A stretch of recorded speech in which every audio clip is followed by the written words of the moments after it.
இன்றே டவுன்லோட் செய்து உங்கள் ஃபேவரட் ஷோக்களை என்ஜாய் பண்ணுங்க.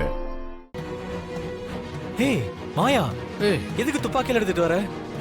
சீனு, ஜெயில ஒரு விஷயம் நடந்துச்சு. என்னாச்சு?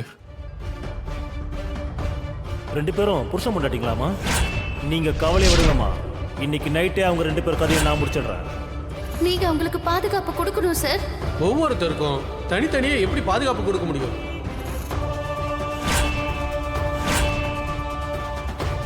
அந்த கைதி கிட்ட போன்ல பேசினது போனவாதான் இருக்கும்.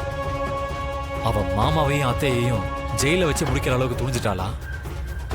இதுக்கு மேல அவளை சும்மா விட்டு வைக்க கூடாது. நீ துப்பாக்கி எடுத்துட்டு வந்தது சரிதான். அதை ஏன்ட்ட கொடு, நான் போய் இந்த போனா கதையை முடிச்சுட்டு வந்துடுறேன். என்ன பேசுற? அவளும் நாமளும் ஒன்னா? அவ லெவலுக்கு நாம இறங்க முடியுமா என்ன?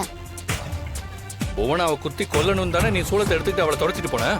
அந்த நேரத்துக்கு ஒரு எமோஷனல்ல நான் அப்படி நடந்துக்கிட்டேன். அவளை குத்தி கொண்டுட்டோங்கிற பாவம் வந்துடக்கூடாதுன்னு தானே கடவுளே அவ அண்ணனுக்கு தண்டனை கொடுத்துச்சு.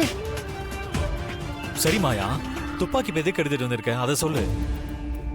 அந்த புவனாவை சுட்டு கொல்லதான்.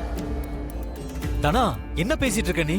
கோச்சுக்காதீங்க மாமா, நானும் மாயாவும் சேர்ந்து ஒரு பிளான் பண்ணிருக்கோம். என்ன பிளானு? சீனு, பெரியப்பாவுக்கும் பெரியம்மாவுக்கும் உயிர் ஆபத்து இருக்கு. ஜெயிலர் பாதுகாப்பு கொடுப்பாங்களான்னு தெரியல. அதனால நாமளே தான் அவங்க ரெண்டு பேருக்கும் பாதுகாப்பு கொடுக்கணும். மாயா, அதுக்கு இப்ப என்ன பண்ண போறீங்க? அதெல்லாம் ஓகே. வெளியே இருந்துட்டு நாம எப்படி அவங்களுக்கு பாதுகாப்பு கொடுக்கறது?